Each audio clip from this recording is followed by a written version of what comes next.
So, in this video, we will be discussing about Defense Ministry of India.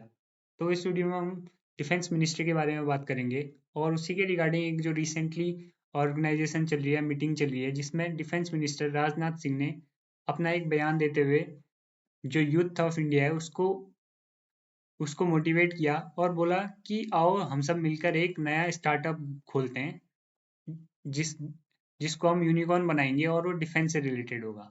तो इसी के बारे में एक आर्टिकल आया है द हिंदू न्यूज़पेपर में, इसको आप देख सकते हैं।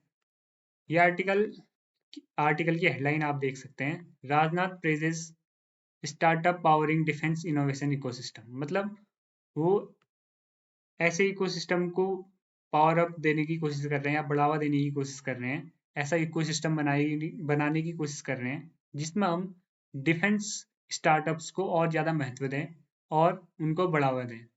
तो रिसेंटली हो क्या रहा है, रक्षा नवविचार संवाद चल रहा है। ये एक ऑर्गेनाइजेशन टाइप का या मीटिंग टाइप की है जिसमें रक्षा मंत्री गए थे और उन्होंने यूथ को मोटिवेट कर यंग इंटरप्रेन्योर्स को मोटिवेट करते हुए कहा कि let's create India first defence unicorn. तो सबसे पहले यूनिकॉर्न क्या होता है ये जान लेते हैं। यूनिकॉर्न एक ऐसा स्टार्टअप कंपनी है जिसकी वैल्यूएशन $1 बिलियन या उससे ज़्यादा होती है। रिसेंटली हमने देखा है, जब से कोरोना काल के बाद से इंडिया में बहुत सारे अलग अलग सेक्टर्स में यूनिकॉर्न्स बनी है। मतलब नई ऐसी छोटी छोटी कंपनियां डेवलप हुई हैं जिनकी वैल्यूएशन बहुत ज़्यादा है। जैसे एजुकेशन सेक्टर में फिजिक्स वाला का एग्जांपल हम ले सकते हैं। ऐसे ही डिफेंस मिनिस्टर का कहना है कि एक ऐसी कंपनी बनाते हैं, ऐसा स्टार्टअप बनाते हैं जो इंडिजीनियसली डिफेंस सिस्टम है उसको डेवलप करे और उसकी वैल्यूएशन भी बहुत ज़्यादा बढ़े।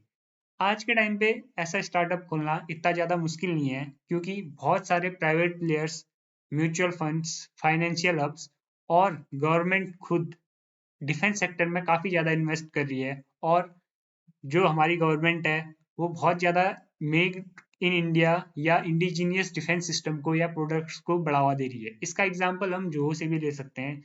जैसा कि आप सब लोग बहुत सारे न्यूज़पेपर्स पे देख रहे होंगे कि जो इंडियन गवर्नमेंट है वो इंडिजीनियसली मेड सॉफ्टवेयर कंपनी जो हो उसको बहुत ज़्यादा प्रमोट कर रही है। In the same way defence minister का कहना है कि हम एक डिफेंस स्टार्टअप भी खोलते हैं और इसको गवर्नमेंट और इंडिया के पीपल इतना प्रमोट करेंगे या इतना यूज करेंगे कि उसकी वैल्यूएशन एक यूनिकॉर्न जितनी हो जाएगी।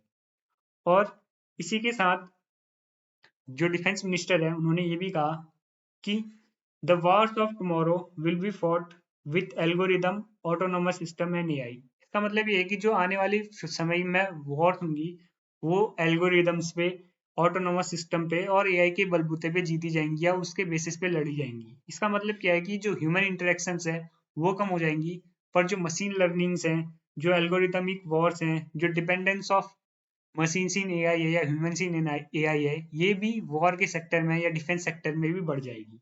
और इसी के साथ साथ जो आने वाली फ्यूचर बैटल्स होंगी, ये drones, anti drone system, quantum computing और डायरेक्ट एनर्जी वेपन्स मतलब जो लेजर वेपन्स होते हैं जिसमें हम एनर्जी को फोकस करके अटैक करते हैं। तो इन सब चीज़ों पे जो आने वाले बैटलफील्ड होगी ये डिपेंड करेगी। मतलब जैसा कि आप लोगों ने पहले भी, अगर आप लोग हिस्ट्री को फॉलो करते हैं या डिफेंस न्यूज़ को फॉलो करते हैं तो ये पता होगा कि जब टैंक्स पहली बार इंट्रोड्यूस हुए थे तो जिस कंट्री के पास टैंक था वो वॉर पे बहुत ज़्यादा उसको एज मिलती थी और वो बहुत ज़्यादा मिलते थे। वो बहुत ज़्यादा उनकी जीतने के चांसेस होते थे जिनके पास टैंक हुआ करते थे। उसके बाद एयरक्राफ्ट का डेवलपमेंट हुआ जिस उसके बाद एयरक्राफ्ट का डेवलपमेंट हुआ। फिर जिस कंपनी का जितने ज़्यादा एडवांस्ड एयरक्राफ्ट थे वो वॉर जीत आसानी से जीत जाता था। उसके बाद आई न्यूक्लियर सबमरीन्स। जिस कंट्री के पास जितनी कैपेबल न्यूक्लियर सबमरीन होती थी वो उसको वॉर में उतनी ज़्यादा एज मिलती थी। इसके बाद आई लेजर वेपन सिस्टम या ड्रोन सिस्टम। जैसे अभी जो वॉरफेयर चल रहा है उसमें ड्रोन्स और लेजर वेपन सिस्टम का बहुत ज़्यादा यूज हो रहा है। जिसके पास जितने एडवांस्ड लेजर सिस्टम्स हैं वो वॉर्स को इजीली जीत पा रहे हैं और अपनी कंट्री को डिफेंड कर पा रहे हैं। ऐसे ही आने वाले टाइम पे ये चीज़ें और एआई पे डिपेंडेंट हो जाएंगी और ड्रोन्स और एंटी ड्रोन सिस्टम का डेवलपमेंट या महत्व और बढ़ते जाएगा।